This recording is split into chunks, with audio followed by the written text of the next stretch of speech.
OMG, Chika Bes. Trending ngayon sa social media ang hiwalayan issue ng celebrity couple na sina Richard Gutierrez at Sara Lahbati. Aba, pero alam mo ba ang chikang bongga ng love story nina Richard Gutierrez at Sara Lahbati? Grabeng ganap beshi kaya wagas. Carry na yan, itodo na ang chikahan. Char. Noong una, parang movie ang peg ng kwento nila, may Switzerland effect pa. Ekosera girl.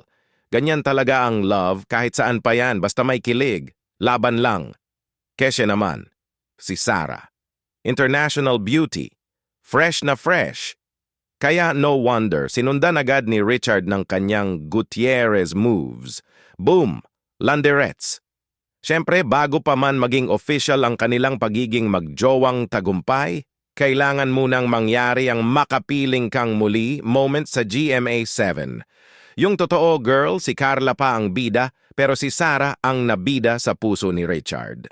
Bow down Carla, may bago ng leading lady. Kaya habang nagtatagpo ang mga mata ng magjowa sa set, chismax na agad ang nangyari. Ayun, doon na nagsimula ang kilig, ligawan at malateleseryeng love story.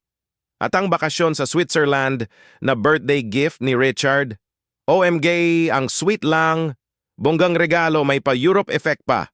Pero alam mo ba, bago pa man makalipad si Sara patungong Switzerland, may ganap na buntis daw siya. Pak! Ganern! Pero syempre, deadma muna ang dalawa sa chismis. Keep 'em guessing, ganun ang drama nila. Keshe nga sa mga chismoso at chismosa. Fast forward to June 2014, todo reveal si Richard ng pagbubunyag sa kanyang minamahal na si Zion. Bonggang revelation ha.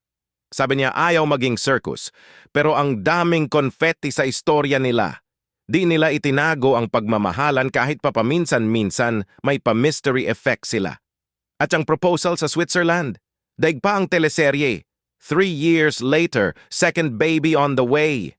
Todo na ang kilig, pero may pa-postpone sa kasal. Si Zion muna ang focus beshi. Buti na lang tuloy ang kasal sa March 2020.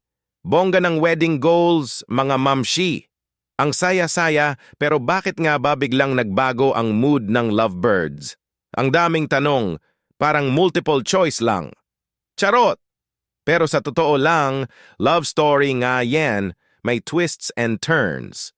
Basta, sana mas maging maayos ang lahat. Huwag na tayong iko-serang frog, love wins. Hay naku, chikahan pa more beshi. Love life, parang roller coaster, minsan lang kasi.